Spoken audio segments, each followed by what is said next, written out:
राजस्थान सरकार के आदेश की पालना में मैं जोधपुर पुलिस कमिश्नरेट से स्थानांतरित होकर के आज मैंने पुलिस अधीक्षक झुंझुनू के रूप में पदभार ग्रहण किया।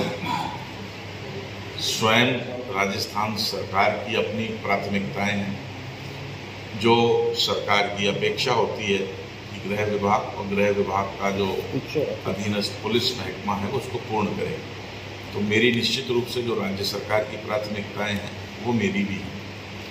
मेरे वरिष्ठता क्रम में जो सीनियर मोस्ट पुलिस महानिदेशक महोदय हैं वो भी समय समय पर हमको प्राथमिकताओं से अवगत कराते रहते हैं। वर्ष 2024 की लिखित में प्राथमिकताएं जारी हो गई जो हर साल जनवरी में होती हैं, तो वो प्राथमिकताएं पुलिस मुख्यालय स्तर की हैं।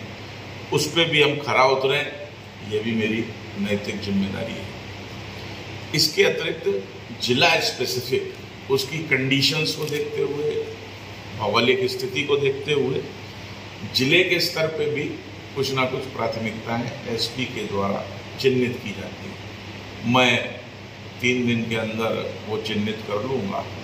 मेरे जो थानाधिकारी, व्रताधिकारी और एडिशनल एसपी से चर्चा करके आज आते ही, चूँकि 2 वीसी थी, एक श्रीमान महानिदेशक महोदय के द्वारा थी, एक माननीय मुख्य सचिव महोदय के द्वारा थी, तो हम उसको आज तय कर लेंगे। विदिन 3 डेज अगर जिला स्तरीय कोई प्राथमिकता है झुंझुनू के स्तर पे कि इस विषय वस्तु पर विशेष रूप से फोकस करना, तो उससे भी आपको अवगत कराया जाएगा आज की तारीख में। और अभी इस वक्त तुरंत जो राज्य सरकार की प्राथमिकता है, जो पुलिस मुख्यालय की प्राथमिकता है, वही मेरी प्राथमिकता है। हमारा टैग लाइन है आमजन में विश्वास, अपराधियों में भय। मैं स्वयं अपनी तरफ से लीडर होने के नाते और मेरी झुंझुनू की जो पूरी पुलिस की टीम है, हम प्रयास करेंगे कि इन 2 लाइनों के ऊपर खरे उतरे और सार्थक उतरे, जनमानस को सुकून मिले, अमन चैन शांति इस जिले में कायम रहे। इसके अतिरिक्त मेरी ये जानकारी में आया है तथ्य कि अतिशीघ्र एक विधानसभा क्षेत्र में बाई इलेक्शन होने, उपचुनाव होने, क्योंकि वहाँ से जो आप सबको विदित है माननीय एमएलए साहब थे, वो माननीय सांसद महोदय हैं, तो वो चुनाव होंगे। तो वो भी एक बड़ी जिम्मेदारी तुरंत है जो अक्टूबर एंड या नवंबर के फर्स्ट वीक तक उस चुनाव को संपन्न कराना है।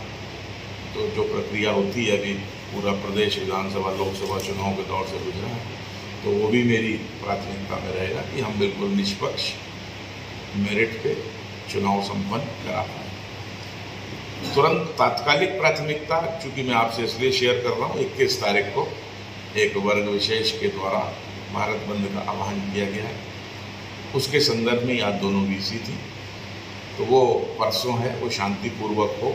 उसके जो भी स्टेक होल्डर्स हैं उसकी कुछ बैठक मेरे पूर्व एसपी साहब ने ली होंगी और एडिशनल एसपी साहब ने ली होंगी, और कल हम उसकी पूरी तैयारी करेंगे। वैसे तो अखिल भारतीय बंद की उन्होंने घोषणा करी, लेकिन हमारे जिले में और राजस्थान में अमन चैन शांति कायम रहे। संवैधानिक व्यवस्था है, कानून का राज है, हर किसी को अपनी बात कहने का अधिकार है, तो वो उसको पुरजोर तरीके से रखें। लेकिन आपके माध्यम से मैं ये सबसे निवेदन करना चाहूँगा कि जो भी लोग बंद के समर्थन में, कुछ लोग बंद के समर्थन में नहीं होंगे और कुछ ऐसे होंगे जिन्हें कि वो तटस्थ रहना चाहेंगे, ना तो बंद का समर्थन है ना बंद का विरोध है, तो मैं सभी से आग्रह करूंगा, पूरे झुंझुनू जिले की जनता से आग्रह करूंगा कि 21 तारीख को सौहार्दपूर्वक वातावरण बना रहे, अमन चैन बना रहे। हमारी वो प्राथमिकता होगी। किसी को भी कोई भी जरा सी भी दिक्कत, समस्या, परेशानी है, उनके पास विभिन्न जो थानों के नंबर हैं, SHOs के हैं, मेरा स्वयं का सीधे मेरे से बात कर सकते हैं। जो बंद करना चाहते हैं उनसे भी आग्रह है कि वो अपना शांतिपूर्ण बंद का आग्रह करें। उनको ज्ञापन देना है तो वो भी शांतिपूर्ण तरीके से करें। जो विरोध में हैं, जो तटस्थ हैं, आपस में न उलझें, ये आपके माध्यम से मैं उनसे कहना चाहूँगा, ताकि 21 तारीख का बंद पूरे अमन चैन और शांति के साथ वो पूरा दिन गुजरे, कोई ऐसा घटनाक्रम ना हो कि बाद में पछताना पड़े। एक सर, झुंझुनू जिले की सीमा हरियाणा बॉर्डर से सटी हुई है और हरियाणा में बढ़ते हुए अपराध झुंझुनू के लिए बड़ा चैलेंजिंग है। किस तरह अंकुश रहेगा, किस तरह क्या बॉर्डर पे निगरानी रखेगी? मेरी जो अभी तक कार्यशैली रही है उसमें मेरी जो स्वयं की व्यक्तिगत प्राथमिकता रहती है कि मैं अपराधियों की कमर तोड़ने में विश्वास रखता हूँ। जियोग्राफिकल देखने से नक्शा जो मैंने देखा तो बिल्कुल नज़र आता है कि हरियाणा और हमारी सीमाएं लगती हैं और इन जनरल ये हरियाणा से अपराधी आते हैं, अपराध करके चले जाते हैं। मैं प्रयास करूंगा कि अपराधियों की धरपकड़ हो। अगर ऐसा कोई अपराधी बाहर से आया है और वांछित है भी, वो भविष्य में अपराध न करे, ऐसा वातावरण बन पाए। हम उचित जगह पे जाप्ता लगा करके जो प्रिवेंटिव मेजर्स हैं उस पर भी खरे उतरें। उसकी एक विस्तृत प्लानिंग 2-3 दिन में मैं कर लूँगा। हमें अगर कोई जाप्ते की आवश्यकता होगी तो मैं श्रीमान IG साहब से मुख्यालय से चर्चा करके, वरना जो हमारे स्थानीय रिसोर्सेज संसाधन है उसके स्तर पे हम करेंगे।